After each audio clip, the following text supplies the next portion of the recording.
Saya Hidayat Tauhid Rasul, Ketua Forum Telematika Kawasan Timur Indonesia, menyampaikan selamat ulang tahun kepada Tribun Timur sebagai sebuah gerbang informasi yang mengkonfirmasi dan mengaktualisasi semua kejadian-kejadian yang ada di masyarakat.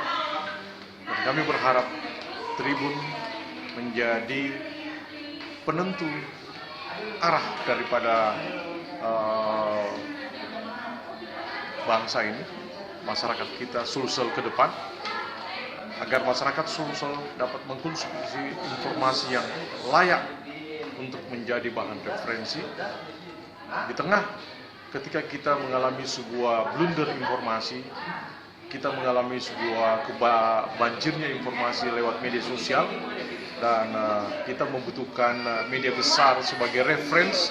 Dan saya kira di sini adalah posisi Tribun Timur menjadi referensi kita di saat kita kebanjiran informasi, di saat kita mengalami kegamangan media sosial dan berbagai informasi. Tribun Timur hadir. Sekali lagi saya menyampaikan selamat kepada Tribun Timur. Semoga menjadi media referensi dan menjadi pustaka digital di dunia online oleh netizen dan semua pembaca setia Tribun Timur. Selamat.